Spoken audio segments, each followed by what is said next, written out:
Hi guys, কেমন আছো? তো আজকে চলে এসেছি আরও একটা নতুন রেসিপি নিয়ে।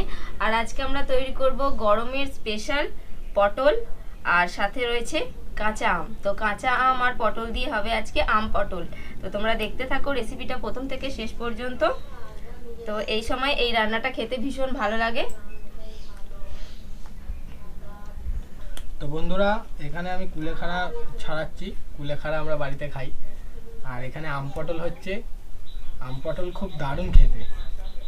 তো এখন তো আম পটল মানে আম পাওয়া যাচ্ছে, আর পটল দিয়ে আম দিয়ে অনেক কিছু রেসিপি হয়। হ্যাঁ, তো আম দিয়ে অনেক কিছু রেসিপি হয়। আজকে ভাবলাম আম পটলটাই করি, দেখো ভালো লাগবে।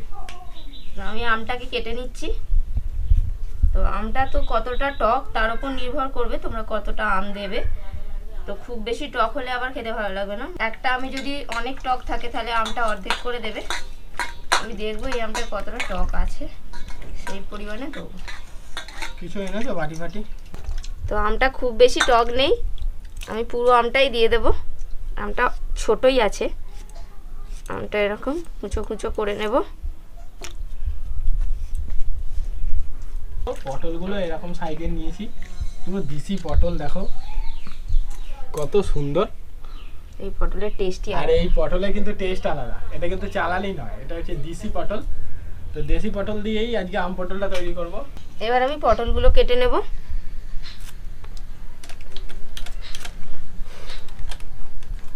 পটলগুলো আমি অল্প অল্প করে খোসা ছাড়িয়ে নেব।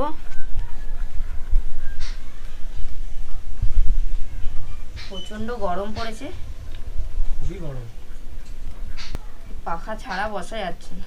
তো পটলের খোসাটা এভাবে ছাড়িয়ে নিলাম। এবার অর্ধেক করে দেব।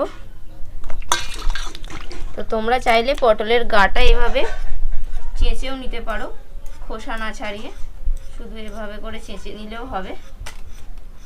তো আমি পটলগুলো কেটে পরিষ্কার করে ধুয়ে নিয়েছি।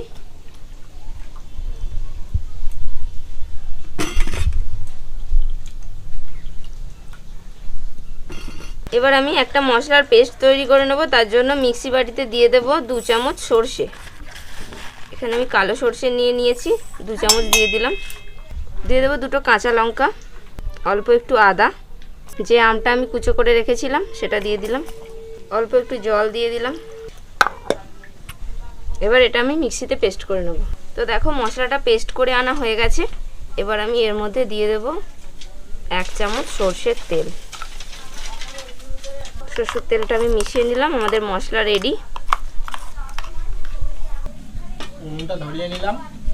আর আমি পটলগুলো ভেজে নেব, তার জন্য নুন আর হলুদ মাখিয়ে নেব পটলের মধ্যে। এবার পটলটা ভেজে নেব, তার জন্য কড়াইতে দিয়ে দেব সর্ষের তেল।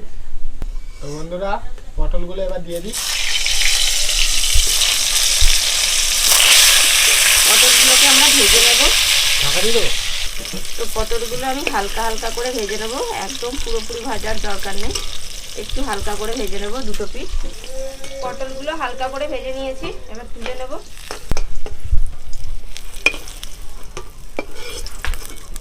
এবার আমি ওই তেলের মধ্যে দিয়ে দেবো অল্প করে একটু কালো জিরে, 2টো কাঁচা লঙ্কা, একটু হলুদের গুঁড়ো দিয়ে দেবো। এবার দিয়ে দেবো একটু কাশ্মীরি লাল লঙ্কার গুঁড়ো, সামান্য একটু জল দিয়ে দিন। দেখো তেলের মধ্যে হলুদ আর লঙ্কাটা দিয়েছিলাম, কি সুন্দর কালার এসছে। তো এভাবে দিলে তরকারির কালারটা খুব সুন্দর হয়। তো হলুদ আর লঙ্কাটা একটু নাড়াচাড়া করে ভেজে নিয়েছি। এবার দিয়ে দেবো পটলগুলো ভেজে রাখা, সাথে দিয়ে দেবো অল্প করে একটু নুন, কারণ পটল ভাজার সময় আমি নুন দিয়েছিলাম। স্বাদ মতো নুনটা দিয়ে দিলাম। অল্প করে একটু দিয়ে দেবো স্বাদ মতো চিনি। তো এবার ওই মশলার সঙ্গে আমি পটলগুলোকে আরও একটু কষিয়ে নেব কিছুক্ষণ, একটু নাড়াচাড়া করে কষিয়ে নেব। সুন্দর সেন্ট বেরিয়েছে কিন্তু।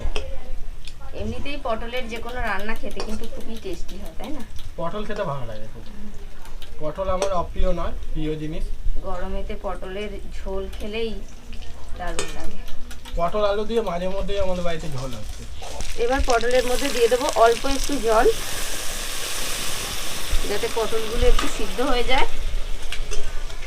কারণ আমি যখন আমটা দিয়ে দেবো পটলগুলো আর কিন্তু আম হচ্ছে টক জিনিস, পটলগুলো আর সিদ্ধ হবে না, তাই আমি একটু জল দিয়ে আগে সিদ্ধ করে নিলাম। আর একটু ঢাকনা দিয়ে দেবো। ঢাকনাটা খুলে নিলাম। তো পটলগুলো আমাদের সিদ্ধ হয়েই গেছে। এবার আমি দিয়ে দেবো যে মশলাটা পেস্ট করে রেখেছিলাম সেটা। মশলাটা দিয়ে দেবো।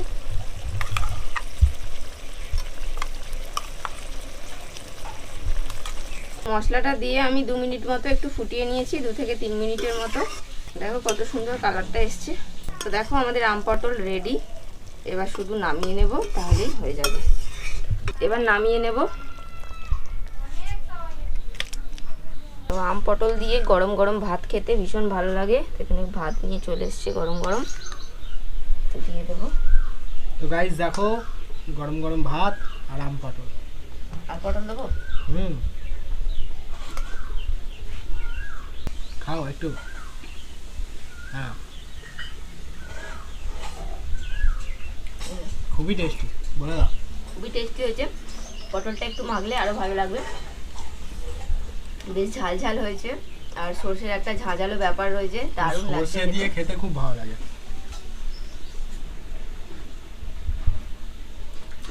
দুর্দান্ত হয়েছে। পটলটাকে যদি মেখে নিই,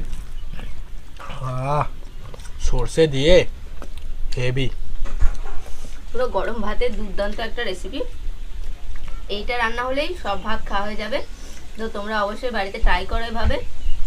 আর আজকের রেসিপি কেমন লাগলো কমেন্ট করে অবশ্যই জানাবে। আজকের ভিডিও ভালো লাগলে লাইক করবে কিন্তু। তো আজকের মতো এখানেই শেষ করছি। দেখা হবে পরের ভিডিও নিয়ে। টাটা।